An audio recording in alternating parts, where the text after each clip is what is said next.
Welcome to the Start TBM-900. If this is your first time in the airplane, please take a few minutes to watch this tutorial. In this tutorial, we'll go over the basic procedure to start up the airplane. If you'd like to skip the introduction portion of this tutorial and go straight to doing the engine startup yourself, click Skip Intro. Otherwise, just sit back and keep watching. Although you have no doubt reviewed all appropriate technical documentation and are familiar with all the knobs and switches in the cockpit, let's quickly review some of the most important ones for starting up the airplane. We'll deliberately skip some emergency controls. Those will be covered in other tutorials. Mounted just above the windshield is the overhead panel. It is divided into sections from left to right: external lights, internal lights, electrical systems, engine starting, fuel system, autopilot, trim.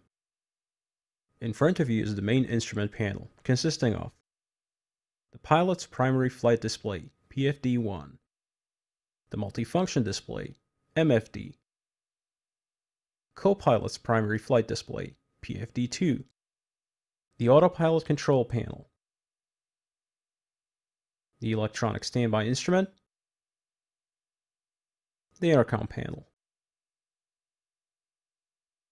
On the bottom of the main instrument panel is a raised chin with several sub-panels organized from left to right as follows: ice protection systems, parking brake control, landing gear control, MFD keypad, environmental control system. Aft of the main instrument panel and located between the pilot and co-pilot is the raised pedestal, consisting of the power lever, the flap selector handle, the manual elevator trim wheel, the electric aileron trim rocker switch, the fuel tank selector. And that's it.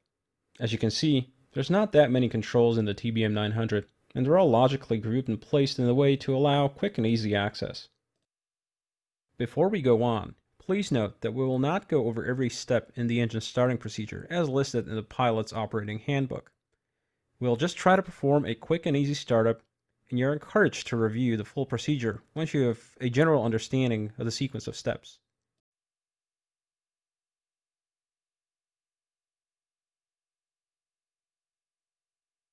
The ignition switch. This switch is reviewing the before starting up the avionics. Before we go on, please note that we will not go over every step in the engine starting procedure as listed in the pilot's operating handbook. We'll just try to perform a quick and easy startup, and you're encouraged to review the full procedure once you have a general understanding of the sequence of steps. Before starting up the avionics, we need to make sure certain controls are in certain positions. This helps prevent some systems suddenly coming into motion as soon as electrical power is applied to the airplane. Reviewing the overhead, we want to make sure that all switches and levers are down, except for the ignition switch. This switch is kept in auto at all times, all the way up. On the lower part of the main panel, we check to make sure the parking brake is applied. Please note that to apply the parking brake, it isn't sufficient just to rotate the knob. You need to depress the pedal brakes fully and then rotate the knob to lock the pedals in place. Do so now. The landing gear control lever is down. On the pedestal, the power lever is in the cutoff position, that is, fully back. The flap lever is up and the flaps on the wings are also up.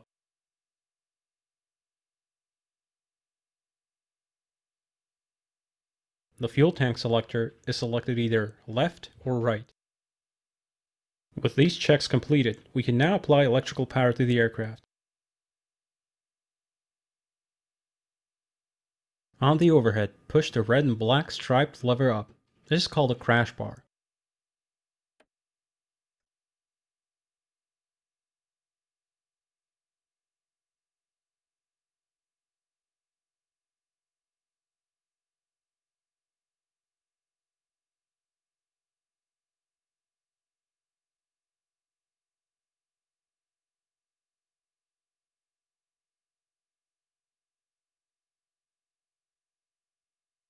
With the crash bar up, the avionics will power up into a minimal power consumption mode. This mode is used for conserving battery power if you are, for example, sitting on the ground waiting for a clearance to be issued. In a few moments, a pair of red and yellow push buttons above the PFD will illuminate, accompanied by an aural chime. These are the master caution and master warning attention getter buttons. To cancel the alerts and silence the chime, press on both buttons.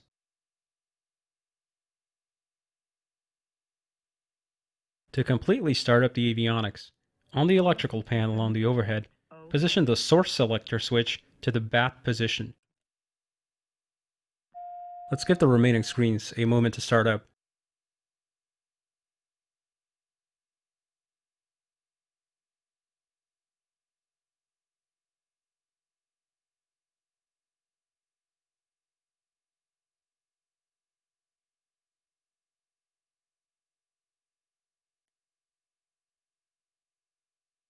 Next, we will review the list of CAS messages.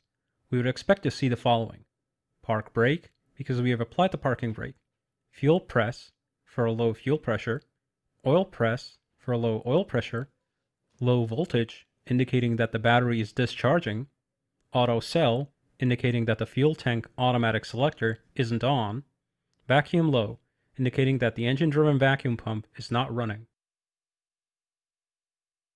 With these checks completed, we are now in a good position to start the engine. I will first do the start for you, explaining what I'm doing along the way. Then, I will let you do it. Because the process is rather quick, I will be pausing the simulation along the way to explain the steps. First, we'll prepare the fuel system. The engine likes to receive pressurized fuel during start, so we place the auxiliary boost pump AUX BP switch to the on middle position. We verify that we get an AUX boost pump on CAS message, and then we can hear the pump running. We check that the prop area is clear. To initiate the start, we hold the starter switch in the on position for 2 seconds. Afterwards, the starter will latch and keep going, so we can release the starter switch. Next, we look at the CAS messages and verify that starter and ignition are illuminated. Before introducing fuel, we check that the ITT value is below 150 degrees Celsius and that the NG value is at least 13%. We can now introduce fuel by lifting the power lever and moving it one step forward to the low idle position. We monitor the ITT rise and NG acceleration. The ITT will rise rapidly at first, then slow down and stop before reaching the red mark. If the ITT exceeds the red mark, or if the NG acceleration is too sluggish, less than 30% NG by 30 seconds after initiating the start, we move the power lever back to the cutoff position. After introducing fuel, never abort the start using the starter switch on the overhead, as this can destroy the engine. Continue monitoring the NG rise.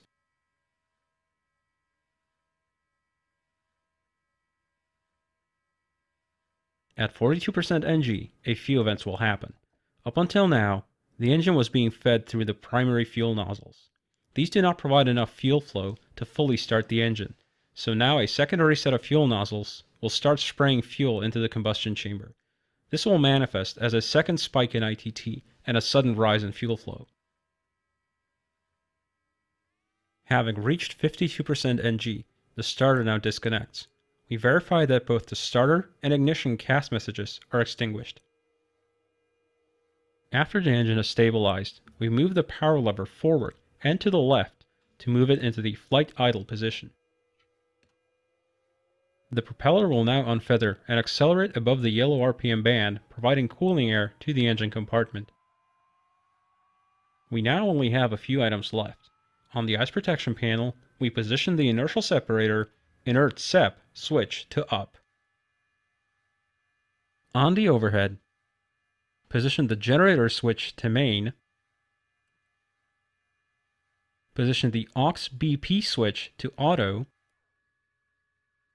Position the fuel cell switch to auto. Position the AP trims switch to on. On the ECS panel, Position the bleed switch to auto. Position the AC switch to auto. And that concludes the engine start.